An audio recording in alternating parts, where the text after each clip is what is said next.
Hey guys, back to my YouTube channel. आज की video में हम बताएंगे आपका जो फ्री फायर का जो गेम टर्बो है, गेम टर्बो को कैसे आप ऑन कर सकते हैं। आपका जो फ़ोन है बहुत ही ज़्यादा हैंग करता है, वो ऑन कर लिया तो आपका फ़ोन जो बहुत ही स्मूथ चलेगा।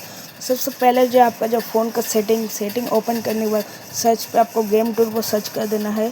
फिर भी यहाँ पे गेम टर्बो जो है नहीं आएगा, तो सही तरीका क्या है?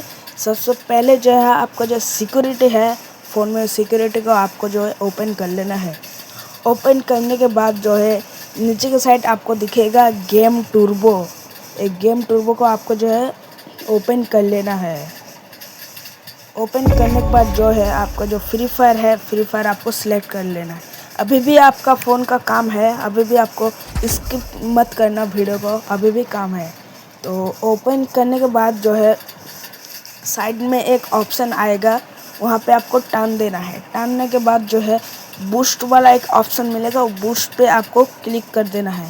क्लिक करने के बाद जो है आपका जो गेम टर्बो है वो ऑन हो चुका है। ठीक है, आपका जो फ़ोन है वो बहुत ही स्मूथ चलेगा, आपका फ्री फायर जो है बहुत ही स्मूथ चलेगा। इस तरह आप गेम टर्बो को ऑन कर सकते हो और आपका जो फ्री फायर है बहुत ही ज़्यादा स्मूथ चलेगा। वीडियो अच्छा लगे तो वीडियो को लाइक जैसे कर देना और एक प्यारा सा कमेंट कर देना।